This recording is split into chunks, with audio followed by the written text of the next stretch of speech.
एक गुरु और शिष्य जंगल के रास्ते से कहीं जा रहे थे। अचानक से रास्ते में चलते चलते शिष्य को बहुत जोर की प्यास लगी।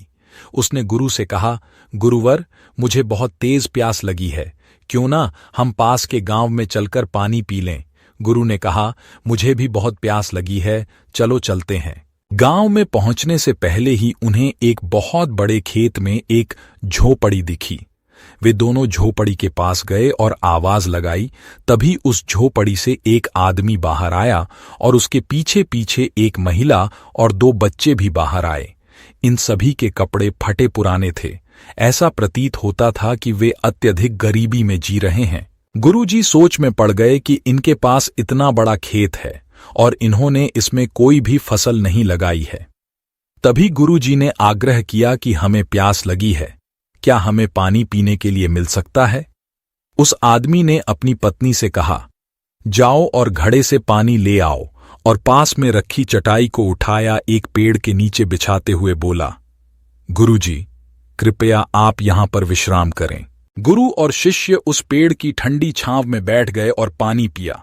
तभी गुरुजी अचानक से बोले कि बेटा, आपके पास इतना बड़ा खेत है, आपने इसमें कोई फसल नहीं लगाई। वह आदमी बोला, गुरुजी, यह खराब और बंजर भूमि है, इसमें बहुत ज्यादा मेहनत की जरूरत है फसल उगाने के लिए, और मैं अकेला आदमी इतनी मेहनत भला कैसे करूंगा? गुरुजी ने कहा, बेटा, जब कोई व्यक्ति अपने मन में किसी कार्य को करने का दृढ़ संकल्प कर लेता है तो वह बड़े बड़े पहाड़ों और बड़ी बड़ी चट्टानों को भी काटकर रास्ता बना लेता है। फिर इस खराब और बंजर भूमि का क्या महत्व है? वह आदमी हंसते हुए बोला, गुरुजी, ये सब बातें किताबों और कहानियों में तो अच्छी लगती हैं, लेकिन असल में इन सब के लिए बहुत मेहनत की जरूरत होती है, और मैं अकेला ये सब नहीं कर सकता। गुरुजी उसकी बातों से यह तो समझ चुके थे कि यह आदमी आलसी है। गुरुजी ने उस आदमी से पूछा कि बेटा, फिर तुम अपना गुजारा कैसे चलाते हो? वह आदमी बोला कि मेरे पास एक गाय है, उसी का दूध बेचकर पैसे कमाते हैं और हम अपनी आजीविका चलाते हैं। ऐसे ही बहुत देर तक दोनों एक दूसरे से बातें करते रहे। अब दिन ढल चुका था। वह आदमी बोला, गुरुजी, आज रात आप यहीं पर रुकें, सुबह जहां जाना है चले जाना। गुरुजी ने कहा, ठीक है बेटा, आज की रात हम यहीं रुकेंगे। लगभग मध्य रात्रि के करीब गुरु ने शिष्य से कहा कि हमें इस गाय को ले जाना होगा और इस गाय को यहां से दूर किसी जंगल में छोड़ना होगा। तो शिष्य सोचने लगा कि यह गुरुजी क्या बोल रहे हैं। अगर हम इस गाय को ले जाएंगे तो यह आदमी अपना जीवन यापन कैसे करेगा? लेकिन गुरु का आदेश था तो उसे यह सब करना पड़ा। आधी रात को दोनों वहां से निकल गए और साथ में उस गाय को भी ले लिया और रास्ते में घने जंगल में उस गाय को छोड़ दिया। इस बात को करीब 7 वर्ष बीत गए। अब वह शिष्य भी गुरु बन चुका था, लेकिन उस गाय को ले जाने वाली बात से उसका मन हमेशा विचलित हो जाता था। उसने सोचा कि जो गलती मुझसे 7 साल पहले हुई थी, क्यों ना उस गलती को मैं सुधार लूं। मुझे उस आदमी के पास जाना चाहिए। वह उस आदमी के पास जाता है और वह देखता है कि जहां बंजर जमीन थी वहां अब फलों का बहुत बड़ा बगीचा है। उसने सोचा कि शायद वह आदमी यह सब बेचकर कहीं चला गया होगा। तभी सामने से उसे वह आदमी आते हुए दिखाई देता है। उसने आते ही गुरु को नमन किया और कहा कि मैंने आपको पहचान लिया है। आप और गुरुजी कुछ साल पहले यहां पर आए थे। उस रात हमारी गाय यहां से चली गई। हमने उसे बहुत खोजा, वह हमें कहीं नहीं मिली।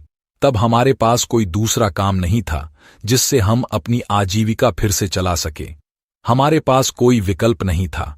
तब मैंने फैसला किया कि मैं इस जमीन में आम का बगीचा लगाऊंगा। मैंने बहुत मेहनत की, आम का बगीचा लगाया। धीरे धीरे लोग मुझसे आम खरीदने लगे और मेरे बगीचे के साथ साथ मेरा व्यवसाय भी बढ़ता गया। और आप यह जो देख रहे हैं, यह सब 7 साल की मेहनत का नतीजा है। अब शिष्य को सारी बातें समझ आ चुकी थीं। वह समझ चुका था कि गुरुजी ने उस रात गाय को जंगल में ले जाकर क्यों छोड़ दिया था। अब आप भी कमेंट करके यह जरूर बताना कि आपके जीवन में भी कोई ऐसी गाय है जिसे आप नहीं छोड़ना चाहते हैं और उसी से आप कमाई करते हैं जैसे वो आदमी करता था। वह आदमी टैलेंटेड था, लेकिन वह शुरुआत नहीं कर रहा था।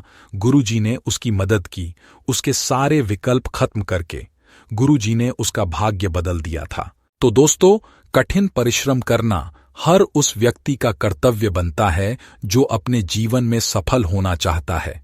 आत्मविश्वास और कठिन परिश्रम असफलता नाम की बीमारी को मारने के लिए सबसे बढ़िया दवाई है। यह आपको किसी दुकान पर नहीं मिलती, बल्कि ये दवाई खुद आपके अंदर में होती है। बस आपको अपने कार्यों के प्रति जिद्दी होने की जरूरत है। इसलिए कठिन कार्यों या समस्याओं से कभी मत भागो, उनका डटकर सामना करो और इस दवाई का डोज हमेशा लेते रहो। असफलता कभी भी आपके करीब नहीं आएगी। इस वीडियो में बस इतना ही। आपसे एक लाइक और सब्सक्राइब की उम्मीद रखता हूं। ईश्वर आपको हर सही काम में सफलता दे। वीडियो पूरा देखने के लिए धन्यवाद।